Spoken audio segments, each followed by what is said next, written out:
कविभिरीडितं कल्मषापहम्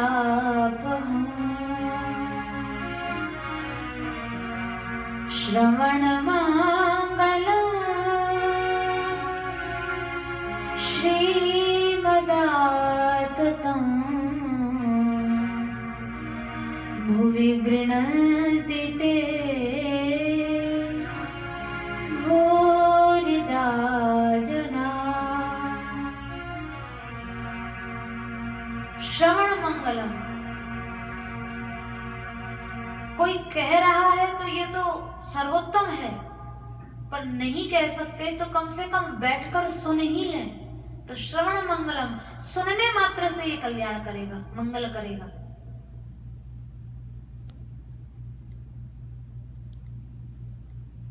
तब कथामृतम, कथा क्या है? गोपीजन कह रही हैं आपकी कथा अमृत है।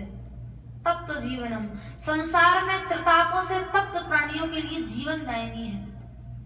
हम सब लोग संसार के तापों से तप्त हैं। कोई भी ऐसा व्यक्ति संसार में नहीं होगा जो सब ओर से सुखी हो। अनेक प्रकार के कष्ट हैं, किसी को शारीरिक कष्ट है, किसी को मानसिक कष्ट है, किसी को जीवन निर्वाह का कष्ट है, किसी को अपने नौकरी चाकरी का कष्ट है, अनेक प्रकार का कष्ट है और सभी जीवों को कष्ट घेरे हुए हैं। उन कष्टों से छूटने का एकमात्र उपाय है कथा कीर्तन के द्वारा भगवान की शरणागति ग्रहण कर ले, ठाकुर जी की शरण में चले जाए।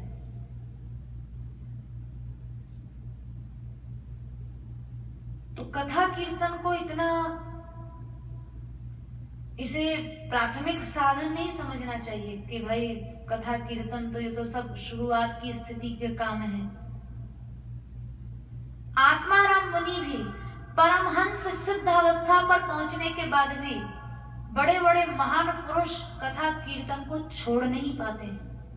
अब सुखदेव जी को देखो, ये आत्माराम महापुरुष हैं, नारद जी आत्माराम हैं, सनकादिक मुनीश्वर आत्माराम हैं, लेकिन उसके बाद भी निरंतर कथा कीर्तन में डूबे रहते हैं। अगर ये भी सोच लें कि भाई हम तो अब परमहंस स्थिति पर पहुंच गए, या हम तो सिद्ध हो गए, मुक्त हो गए, आत्माराम स्थिति पर पहुंच गए, हमें क्या आवश्यकता है कथा कीर्तन की, वो भी सोच सकते हैं। लेकिन बोले नहीं, कथा कीर्तन ऐसी वस्तु है जिसे आलयम, सुखदेव जी ने भागवत जी में कहा, निगम कल्प तरोर गलितम फलम शुक मुखादमृत द्रव संयुतम पिबत भागवतम रसमालयम। बोले कब तक कथा कीर्तन सुने? बोले आलयम, आलयम का मतलब जब तक मर नहीं जाते हो, जीवन की आखिरी श्वास तक इस साधन को कभी छोड़ना नहीं चाहिए।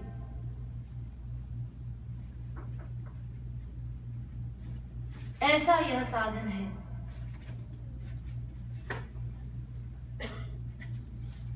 तो इन साधनों का संयोग या इन साधनों के प्रति श्रद्धा का होना, ये सब ठाकुर जी की कृपा से ही संभव होता है।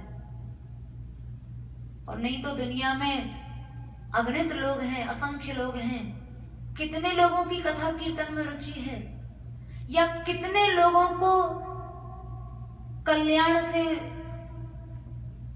उनका संबंध है, कितने लोगों को कल्याण की इच्छा है।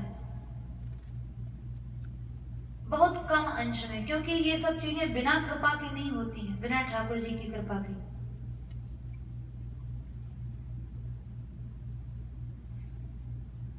तो ये साक्षात भगवत कृपा का परिचायक है, ठाकुर जी की कृपा का ही सब लक्षण है। सत्संग आदि की प्राप्ति होना, कथा कीर्तन का मिलना, और मिल भी जाए तो उसमें रुचि होना, ये और भी बड़ी बात है। मिल भी जाता है, अब कथा हो रही है, सुंदर चर्चा हो रही है, लेकिन जितने लोग आए उतने ही लोगों की तो रुचि है, बाकी की तो नहीं है। और जहां रुचि होती है आदमी उसी के पीछे दौड़ता है, भागता है। सनकादिक मुनीश्वर ने कहा है पृथु जी महाराज को अस्त्येव राजन भवतो मदुद्दिशः पादारविन्दस्य गुणानुवादने रतिर्दुरापा विधुनोति नष्ट किम। बोले तुम्हारी ये जो रति है, तुम्हारी जो रुचि है, तुम्हारा जो प्रेम है, किसके प्रति? कथा के प्रति। ये दुरापा, दुरापा का मतलब इसका होना बहुत कठिन है, अर्थात कथा कीर्तन के प्रति रुचि का होना बहुत ही कठिन है।